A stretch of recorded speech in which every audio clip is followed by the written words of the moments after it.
Hey guys, so we are entering into the cold season, so I apologize that our little split is going and there's going to be a little bit of extra air noise from that. I got a question today about training for body scissors, so I figured that's what we should go ahead and cover for today. So I already kind of answered this in a group forum post way back when on meat fighters, but I want to let's go ahead and go into it with me showing you exercises and some details to go about that. So before we go into it, guys, I want to emphasize that for body scissors, if you guys watch the video I did on how to perform them, that's going to give you a lot of clues on to how to work on developing your body to be able to do them for and make them effective. So the thing about the body scissors is that it does require you to have pretty much all three types of muscle training involved going into it. So we want to make sure that, yes, we do have the strength to go into it. We want to have power, explosive power sometimes if we're trying to go for a submission, or if it was a self-defense situation and really break somebody's ribs, we might want to have that. But the most important thing in my book for when it comes to body scissors is going to be the endurance aspect of it. So if you've ever tried to do this for any amount of time, you want to have that strength, you want to have the power, but you also want to have that endurance, because you can burn out on the body scissors incredibly fast. And one of the things that I hear a lot, and my friend Mark and we've talked about this to some great extent about why bodybuilders are not so great at doing body scissors. And one of them could be that they're timid, that they understand their power and they don't want to put anything behind it because they're afraid that they're going to hurt you, and that's probably reasonably valid potentially, but also because of what they've done is they've developed or overdeveloped their type 2X muscle fibers, which are the ones that burn through energy really fast and can create short bursts of energy and power, but they can't maintain it for a very long period of time. And so what could be happening is that the muscles are just fatiguing way too fast, and they're just not able to keep up with the demands of maintaining a body scissors. So that's going to be my first thing I'm going to tell you, is that we don't want to overtrain as far as trying to develop the strength, but also to try to work on that on the development of that endurance. But it's also really, really important for us to acknowledge that we have three different types of muscle fibers in our body, which I've covered in the exercise science section of this channel. But if we look at the three different muscle fiber types, we have type 1, which are going to be the ones that we use for running and sprinting for long periods of time. And those don't have any power to give you, okay? So why would we still train those? Well, we would still want to train that to a certain extent, because what it's going to do is going to help develop our vasculature in that area and also develop our heart so that we can process CO2 faster, which is going to be one of the leading components in us not being able to maintain the scissors for a long period of time. So that is going to be part of it, but it doesn't necessarily and probably shouldn't be the core of what you do. Although a lot of people have said that, runners and swimmers and dancers and those types have some of the strongest that you'll find, and they can maintain it for long periods of time. So then the next one we just covered, which is going to be the type 2X, which is the big bulky bodybuilder muscles that can produce a lot of power really quickly. They can be particularly strong, move a lot of weight, but they gas out super fast. So what we need to do with those fibers is turn them into the third type, which is a type 2A muscle fiber, which are are slower to fatigue. They're used for explosive movements. So these are the types of muscles that wrestlers use, which is what we all are here, hopefully. And so what's really, really important to understand about that is that we need to be developing both strength, power, and endurance, right? So, I know, three different things there. But now let's go ahead and talk about what anatomically is happening within the body scissors. So the first part, and a lot of people will supplement this with tape, or they'll use boots or something, but it's your ankle complex, right? So our body scissors are only as good as our anchor on the other side of the body that we're scissoring, right? And so we need to be able to keep our feet flexed and have a strong dorsal flexion the whole time in order to maintain that grip.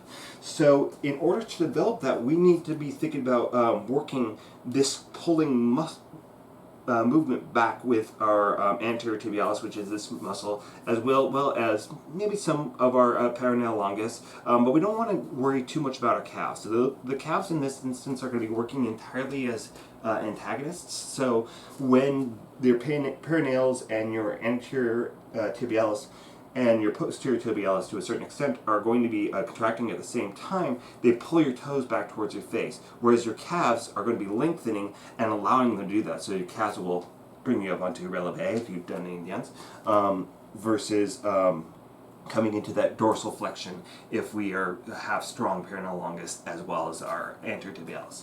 So we'll go ahead and cover an exercise for that as well. But let's go ahead and let's also think about like the next thing that people tend to get wrong with the scissor is that they think it's this, right?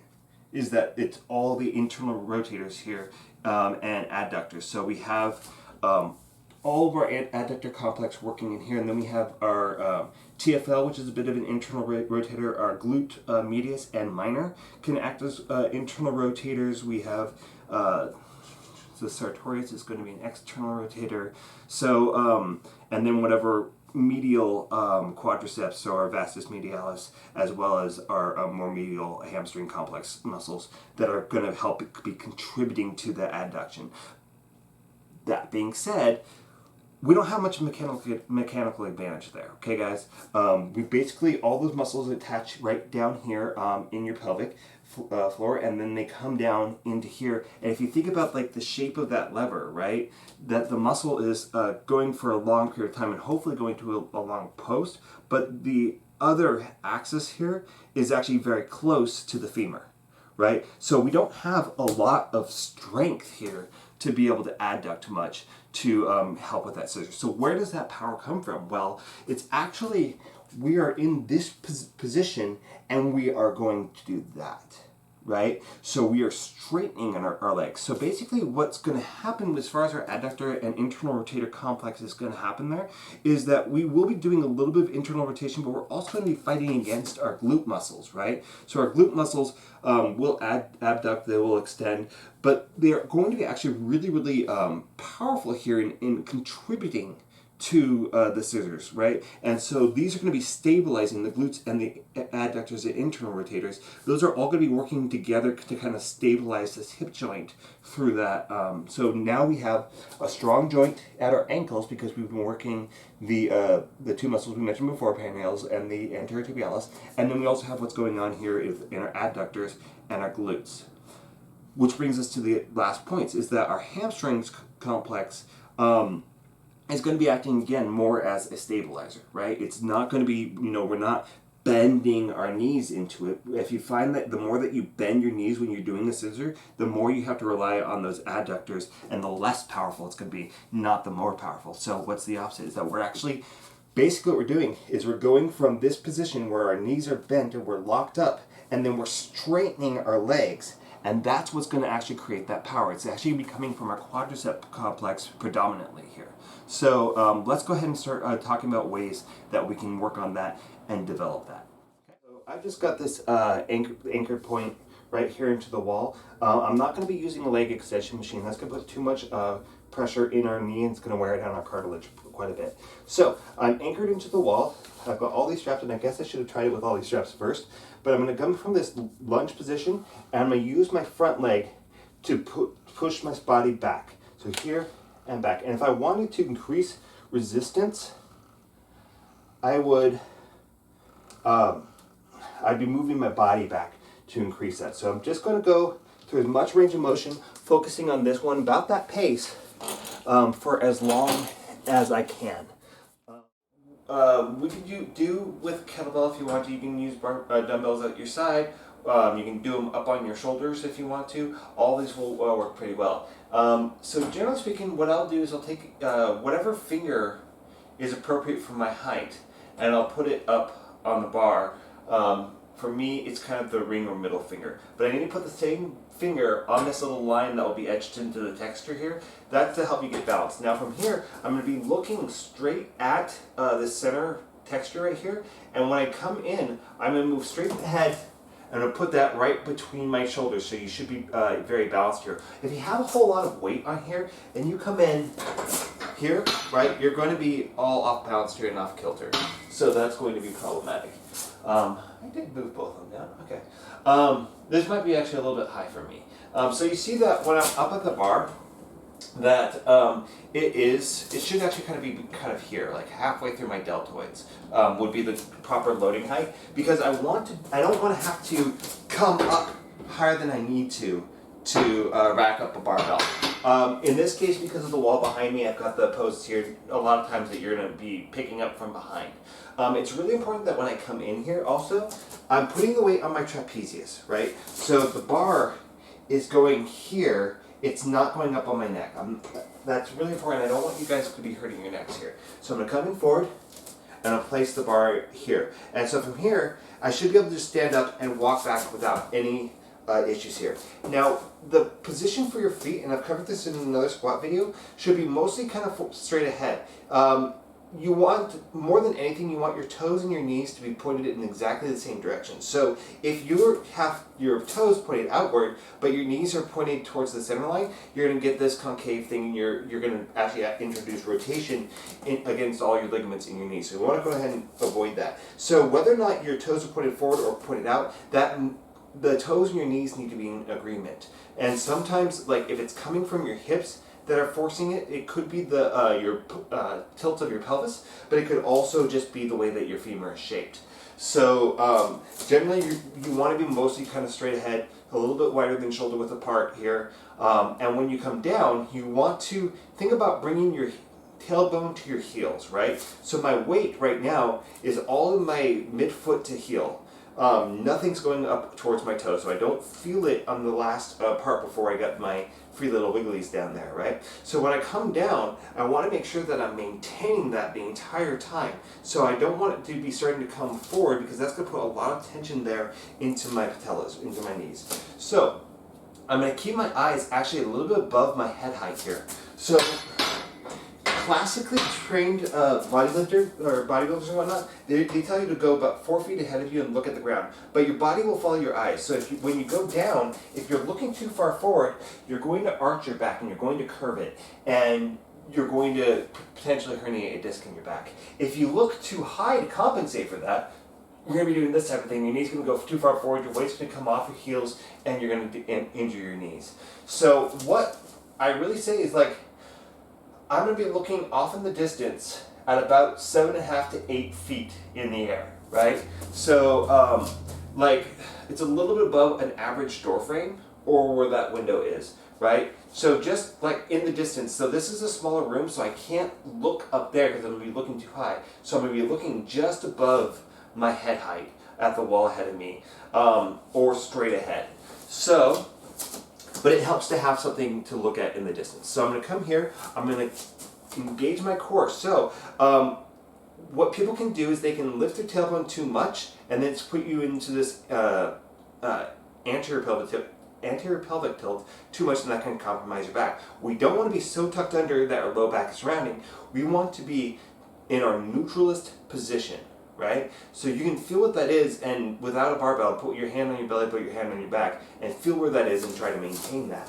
So once I got into my position here, I've got my core engaged the way I want to. My arms are not squeezing the bar. In fact, it should, right, stay in place without you even holding it. So this is really just kind of a place to put your arms, and to be kind of a second helper there. Now when I go down, I'm going to go straight down, and I'm going to make sure that my body stays centered. I'm pushing, keeping my shoulders directly above my midfoot. I should be able to lift up my toes so that I'm not putting my weight forward. So I'm going to go down and straight up, squeezing my glutes a little bit as I come up. When I'm done, I hit the rack and drop down. And that's something that I find a lot with clients, is sometimes they'll try to put one side in, then the other side. And when you do that, if you miss the other side, this side can't move, right? Can't go down with you. And so you're gonna go like this, you're gonna be off-centered.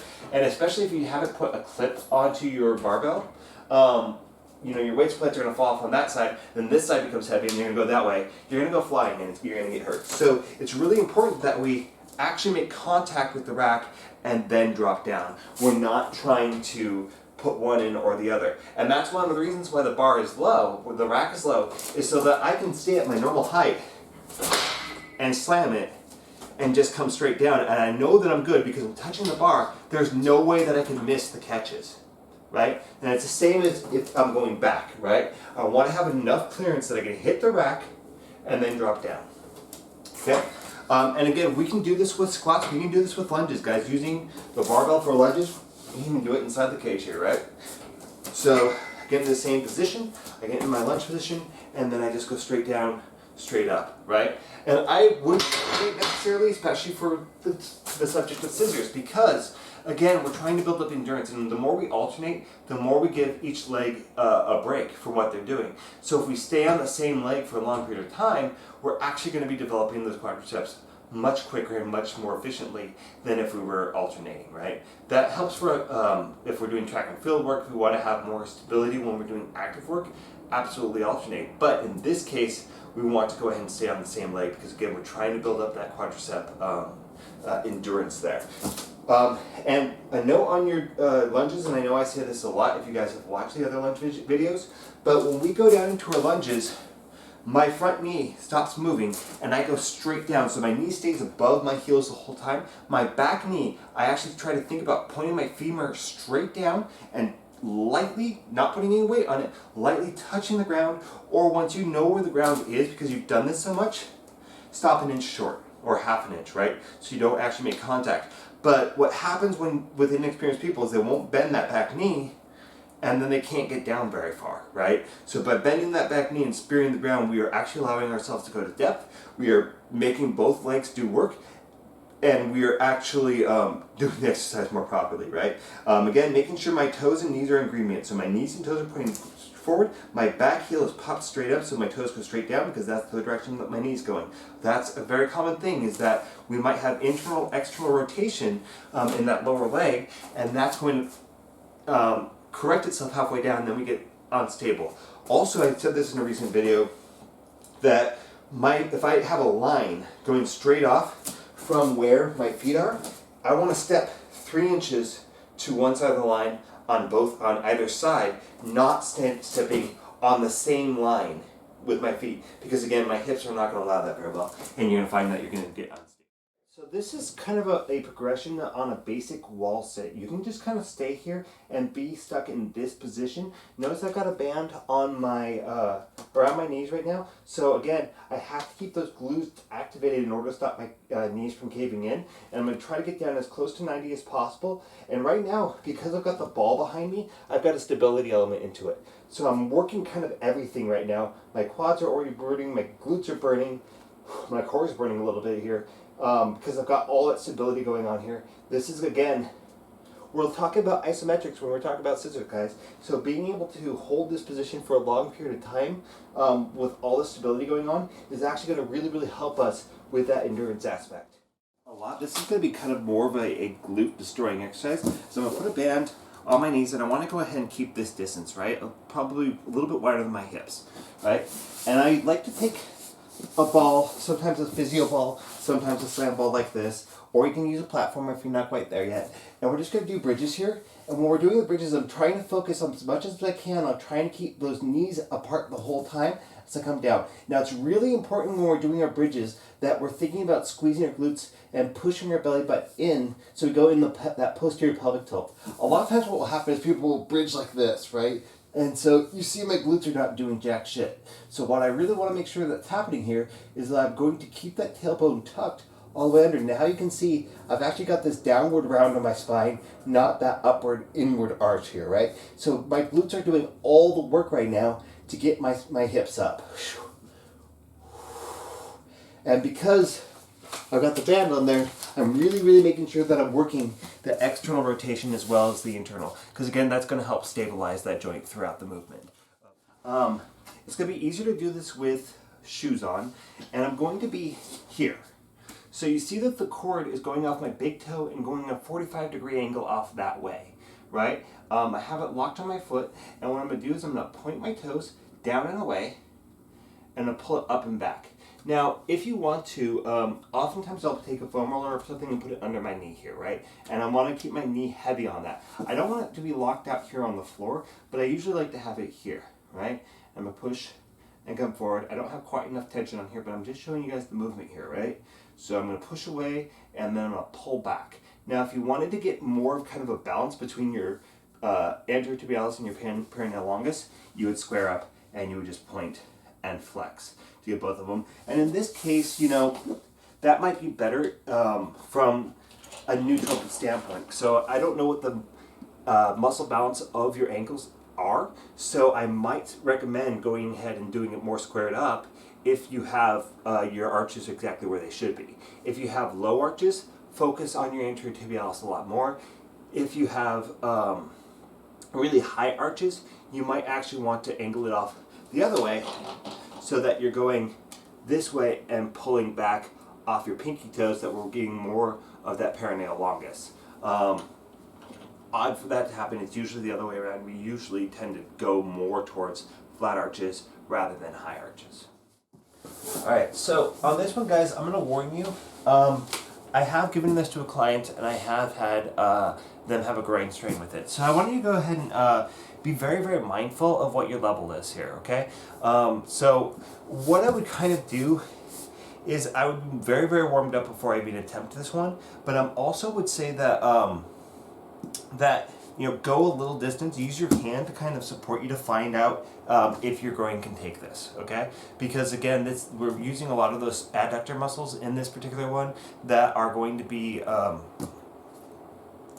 not necessarily developed or designed to do this. So, but it's important for when we're doing scissors, because this is actually one of the things that I feel develops that strength better than anything else in a lot of ways, because we're actually imitating the scissors. We're just doing it with gravity instead of a person.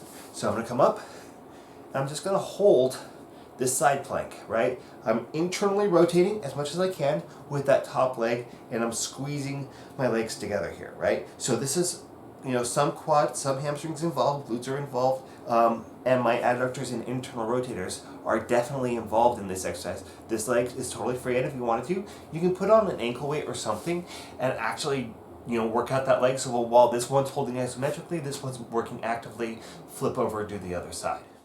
Alright, so I have to do this a little bit slow because I've got really low ceiling here and I don't want to actually kind of bonk myself on it. So, again, when we're doing a scissor, then one of the key things is going to be that endurance. So we're going to be here. I'm going to first have you guys start up. You can start off with just marching this, right? And just take a slow tempo on it. If you want to, you can tap down. What that does, though, is it does give you a little bit of a rest there, right? And so this will be just something you could start this slow and eventually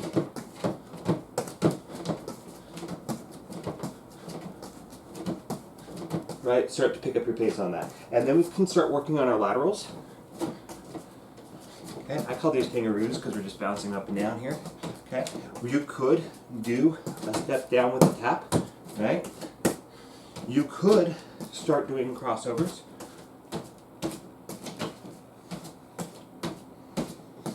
So on and so forth, and you can go behind as well. So that would be a good way to kind of start developing a little bit of that. And again, you can go at any speed you want. Now, when you're setting up these platforms, now this is as high as mine goes, just because I haven't bought the extra risers for it. But you don't want to get this high, okay? So you see, I'm at my hip height with my knee. I always want to be slightly below that when I'm sitting this. So you see where my foot is now, that's how high that platform should be.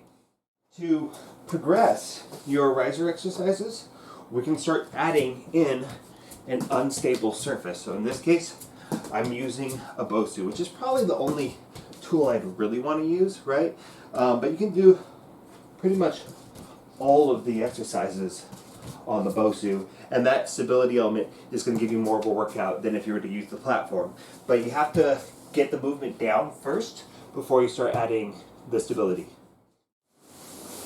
Alright guys, so you just heard me talk quite a bit about a lot of things. So the last thing I want to go ahead and put on this video is going to be the message about protocol. So when you guys are doing these workouts, you know, we are still focusing mostly on slower reps, right? Except for the exercises that I told you that we can go faster with, right?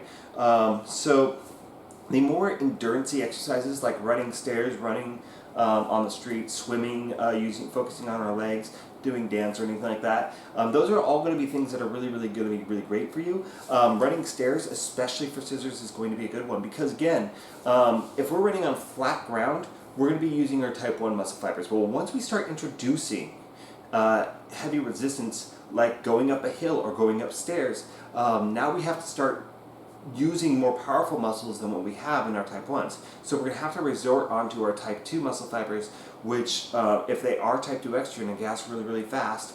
And so your body's going to adapt to that by developing more mitochondria so that it processes energy much quicker, right? And your vasculature is going to expand, and that's going to help get the CO2 out, help get energy back in, so that you can actually develop muscle endurance in those muscles. So I strongly recommend running on hills, running upstairs, doing that type of thing, using the step risers as I showed you, and any other kind of things, like even jump rope to an extent. But honestly, like, jump rope is going to be very, very calf heavy, and as we talked about, the calves are taking a supporting role in this more than anything. So it's going to help you with your general endurance, but not so much what you need to in order to perform a good quality scissor for a long period of time. So when we're talking about that, if I was to structure a program completely around trying to develop scissors, I might say that we are going to do our cool down by going for a run, right? And this is a level surface run. So if you're doing legs 2 to 3 times a week, which I would not do any more than that, then I would probably say, okay, let's go ahead and put the conditioning on the same days. If you want to, though, to kind of help with delayed onset muscle soreness, you can do the cardio portion of that on the day after you do the heavy lift, because again, that's going to help with your muscle soreness. So when it comes to the protocol for the like running stairs and doing the box steps and that type of thing, I would say you want to be able to go with whatever you're working with for 20 to 40 minutes if you want to have a good effective cardio. I'd probably aim a little bit closer to like the 20 minutes for this type of work, for one, because it's going to be really difficult, and I would focus a lot on HIIT training, right? So that's going to be going for like 20 seconds fast, 10 seconds rest, 20 seconds fast, 10 seconds rest. Or you can do like a 40-20 where you go heavy for 40 seconds and then moderate to low intensity for 20 seconds, go back and forth. Or 30-15, same deal. So on to the heavy lifting stuff. We want to be going with very, very slow reps for most of this, right? Because we are trying to develop strength when we're doing these particular things. So, the conditioning aspects of it, the running the stairs, the doing that is critical, because it's going to take those type 2X muscle fibers that we're developing with the heavy lifting, and it's going to give them more mitochondria so that they can actually do it for a long period of time. So it has to be a combination of both. You can't do one or the other. If you had to do one or another, I would focus more on the conditioning stuff than I would on the heavy lifting stuff. So the heavy lifting, we want to be doing 3 to 5 sets. In the beginning, you might only be able to get through 2, but we want to be kind of staying in a lower rep range, right? At least in the beginning. So we want to be going, probably starting at about 12 reps. And then I want you to, once you can actually do 12 reps cleanly at a weight, and to the point where you're like, okay, I can probably actually do 16 or 20, then I want you to increase your weight until maybe the 12 reps aren't even possible. Maybe you can only get 8 to 10, okay? And then once you get back up to 12 again, now increase your weight again, and you're going to start probably 6 to 10 and work your way back up to 12 and keep going like that. We're going to be doing those reps, and again, with those reps, we want to make sure that we're actually going really, really slow. So if you want to gain muscle faster, you want to be thinking 4 seconds on the eccentric. So when you're doing the squat, as you're going down, I want you to be going, counting to yourself, 1, 2, 3, 4, and then up as fast as you want to go.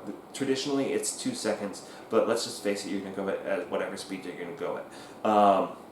So count, 3 to 4 seconds on the way down, and then up. Try not to be explosive, just try to be controlled on the way back up, however long it takes you to get back up.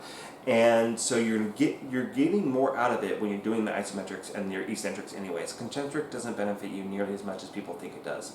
So yeah, you're gonna want to be in that rep range. You want to be going to near failure, if not failure, right? So another reason to use safeties in your cage, have spotters, have friends with you. And then we want to be doing, again, starting at maybe 2 to 3 sets and working your way up to 5. If you go with 5 right away and you're not used to training, you're going to create more scar tissue and you're going to get weaker, not stronger. 5 even is debatable for bodybuilders and whatnot because a lot of times they do have issues with scar tissue and they do end up finding that they get weaker, not stronger, as well as tendonitis and other issues that can come up with that. And again, we're going to start off doing this twice a week.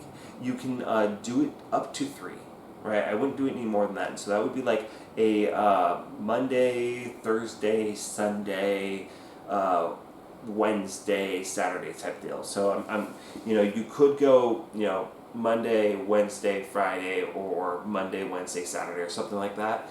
But you're kind of getting into overtraining territory at that point. So you might, doing it with 2 days in between allows your muscles the full time that they need to heal up. If you want to do cardio, that's actually going to help them heal a little bit. It's going to stop them from developing that scar tissue and overbinding and getting adhesions and all that. So you can do cardio if you really, really want to on the off days. But again, don't do it too much. It would be like twice a week max if you're trying to do the 3 days a week with your heavy lifting. So that's what I got for you guys. I hope that helps.